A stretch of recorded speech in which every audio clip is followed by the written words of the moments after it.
Darnell, Dickson, and Jason Franchuk from the Daily Herald here at LaVelle Edwards Stadium for the scrimmage. And Jason, we'll talk about scrimmage in a minute, but 1 week down of practice, what were your impressions of this team so far? Young, lots of mistakes, lots of speed though, but Bronco was a lot happier today than he was Friday. They look kind of sloppy, kind of out of it, maybe legs, heat, all these practices getting to these guys, and they're learning so much. I was talking to Andrew Rich, he said all these young guys are learning so much, things are going kind of slow, so they're battling between ambition and then just kind of knowing what they're doing, but they're getting there. I think it's just reflective of a growing and developing offense. We're relatively youthful with talent, not quite as consistent yet, but still showing significant signs of progress and playing a lot cleaner and starting to define roles a little bit more for certain players and where they're going to belong. So again, if I were to say the biggest takeaway from today is it's reflective of a good first week of practice. Today in the scrimmage, about 70 plays or so, 3 touchdowns. The most impressive drive, though, was the one by Jake Heaps with the #1 offense. They went 98 yards. He completed 5 straight passes, including a beautifully thrown ball to McKay Jacobson for a touchdown. So center snapped it, and we just have a go route, and I think Jake just threw a great ball and something I can go get. Yeah, I hate 98-yard drives because I grew up in Cleveland.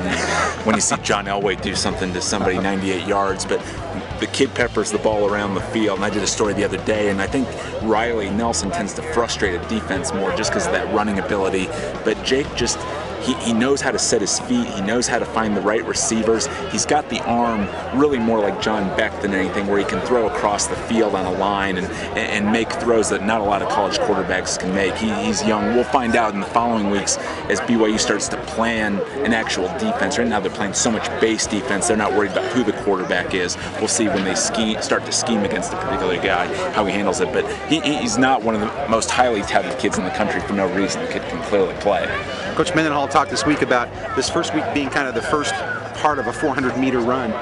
In that first 100 meters, it would appear to me, at least in the first week, that Jake Heaps had a better week, and especially here, he had a better day in the scrimmage. He fits into this offense, and a lot of people have talked about that. This is a throwing offense. This is get the ball downfield, and I'm just not sure how much they can dink and dunk and run the quarterback. I'm not sure health-wise, schematically, how much you can do that. I think there's a place somewhere for Riley, but I'm unfortunately not smart enough to figure that out yet. But I know it's somewhere because he just has talents that you can use in this type of offense still. So 3 weeks until the opener against Washington, 3 more weeks of practice, and if you want to find more about what's going on in practice, be sure to read our blogs at heraldextra.com and our football special section coming out next Thursday for BYU in high school and pro and college. It'll be great. Make sure you check that out. We do a lot of hard work on that. Thanks for tuning in, and we will talk to you soon.